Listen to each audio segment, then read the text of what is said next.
My parents took $30,000 from me, mocked me for it, and labeled it family obligation. So I severed ties with them. Now they're without a home, pleading for forgiveness.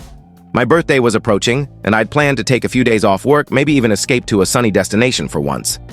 I hadn't had a real vacation in years, but my entire savings buffer vanished in an instant. I hurriedly contacted the bank to dispute the charges, hoping it was some elaborate scam, perhaps by a cybercriminal. But as the woman on the phone politely explained, the transactions were authorized by me, based on the signatures and PIN confirmations. Except, I hadn't bought a thing. I stormed into the living room of my small apartment, my pulse pounding with fury and disbelief. Then it hit me. My parents were the only ones with access to my financial details. I grabbed my phone and dialed.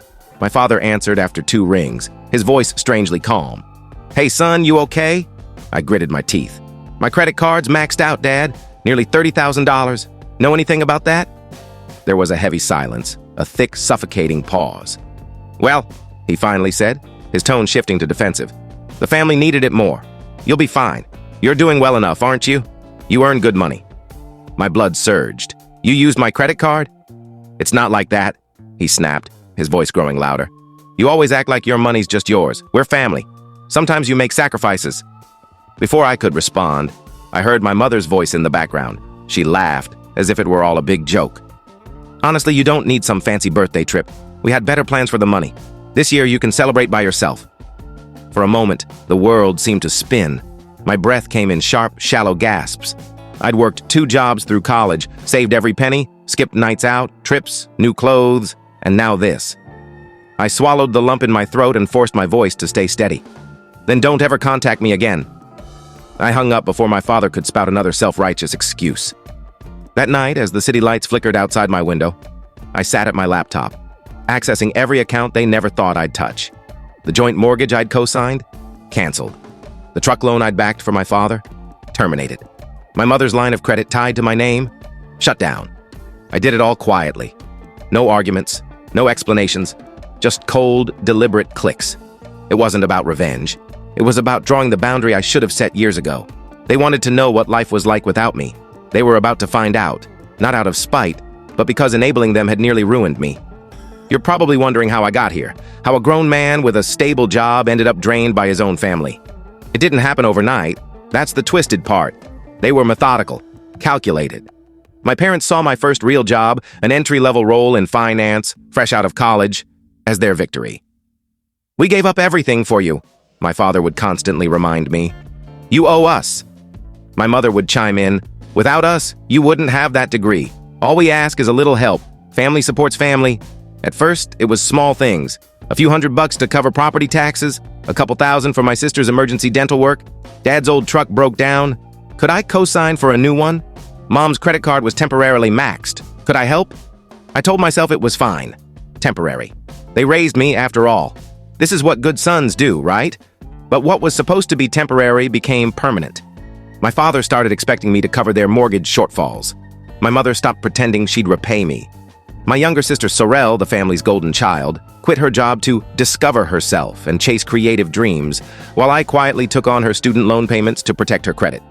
"You make 6 figures, my mother once said, waving her hand dismissively. "We're not asking for much."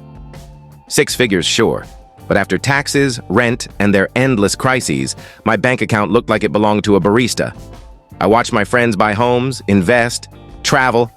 I stayed in my cramped apartment eating takeout, thinking I was building a future while I was bankrolling theirs. Then it escalated. 2 years ago, my father lost his job after siphoning funds from his company, a fact I only learned after lending him roughly $40,000 to get through a rough patch. "It's just temporary, son," he swore, his voice thick with fake humility. "Once I'm back on my feet, I'll pay you back." He never recovered. Instead, he and my mother kept draining me. My credit cards became their safety net. They started using my identity for loan applications without my knowledge, forging signatures, charming bank tellers, whispering, "Our son will cover it if anything goes wrong." And Sorrel, she was the worst. With fake tears and empty promises, the helpless princess charged my accounts for new phones, luxury spa retreats, and yoga certification courses. "I'll pay you back once my influencer career takes off. Just be patient, okay?" Every time I tried to set limits, they wielded their usual weapons, guilt and shame.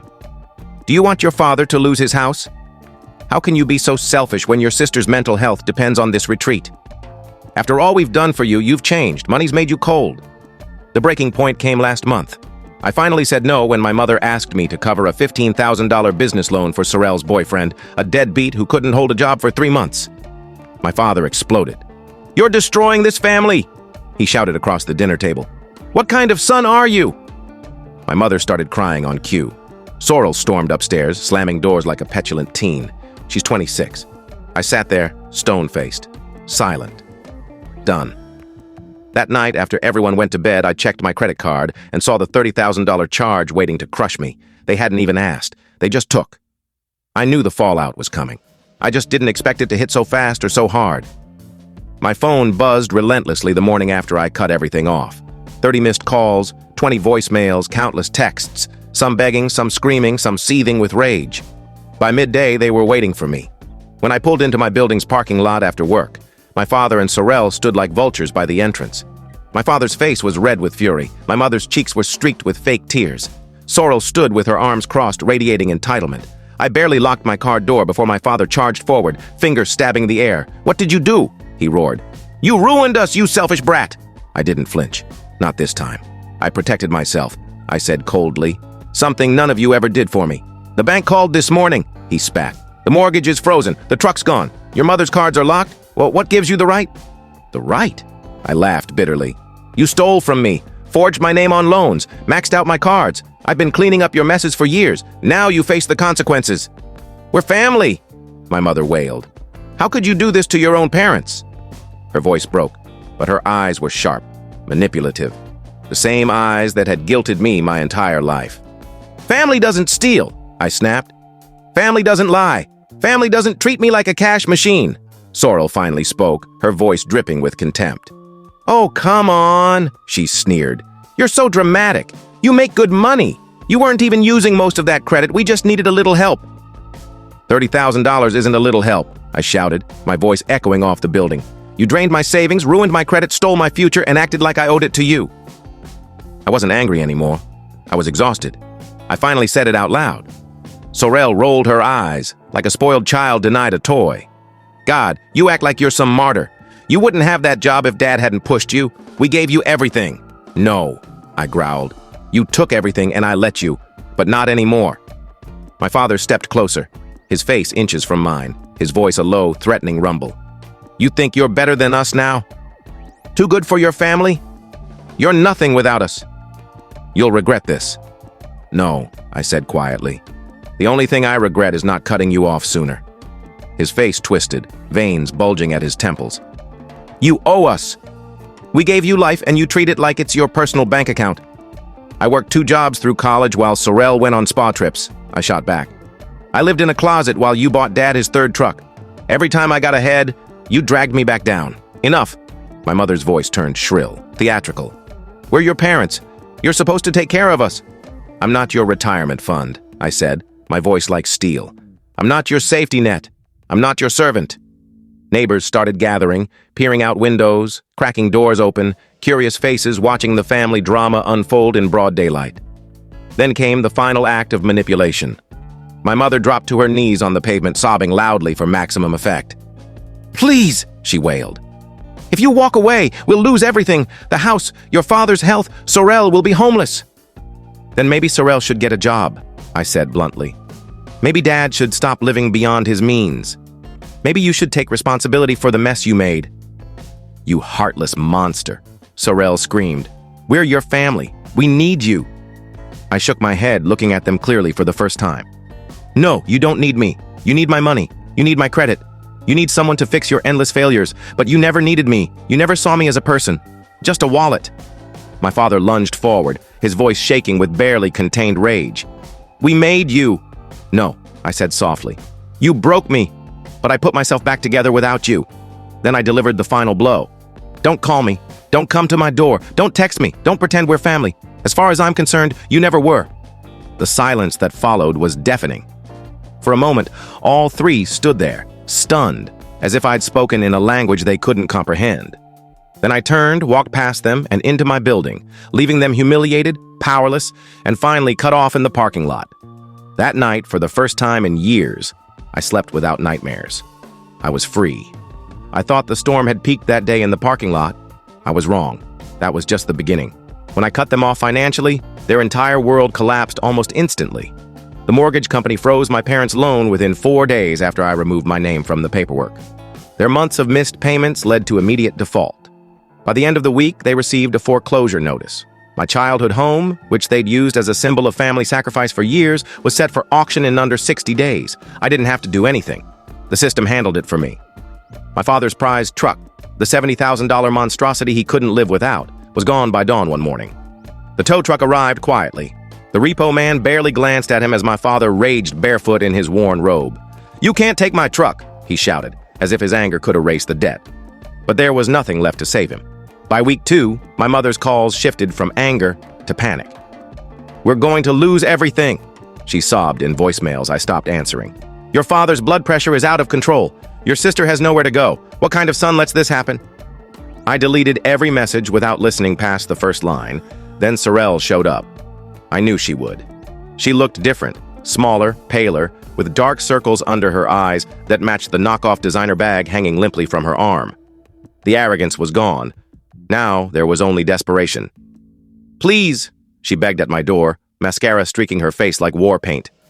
"You can't abandon us. You know how bad it's gotten?" I said nothing. "I was just following Mom and Dad," she cried. "I didn't mean for it to go this far. I'm your sister. Just for a little while, please."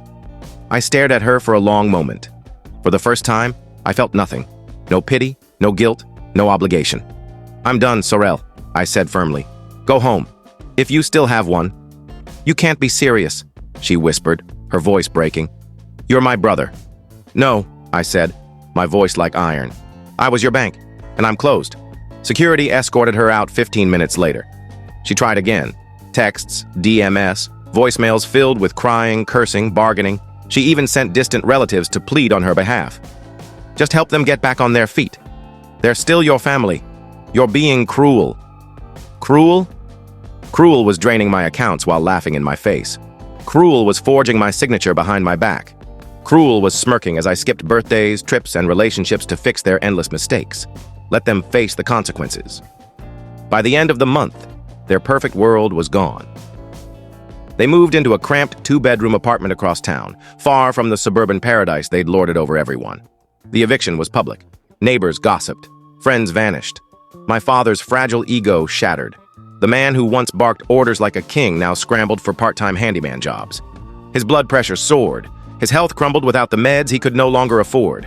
My mother tried to keep up appearances, posting old photos on social media, pretending life was normal. But even her fake smiles faded fast. The debt collectors never stopped calling. Sorrel's influencer dreams collapsed entirely. Without my money to prop up her curated lifestyle, her followers disappeared. She bounced from couch to couch, leaning on fleeting friendships the moment she couldn't pay for coffee or split rent. One day, she reached out through a mutual friend. "She's in rough shape, man," my friend admitted, visibly uneasy. "She's basically homeless. Maybe you could—" "No," I cut him off. "I've done enough." Because that's what they never understood. They thought I was weak because I kept giving. But the truth? I had the strength to stop, and when I did, they fell apart under the weight of their own entitlement. Meanwhile, my life began. I bought my own place, a modest but beautiful condo, fully paid, all mine. The quiet within those walls was unmatched. For the first time in nearly a decade, I wasn't worried about anyone else's survival. I traveled. Real travel, not canceled plans or family emergencies. Iceland, Italy, Japan. I stood under the northern lights, breathing air that no longer reeked of guilt. Therapy became my foundation.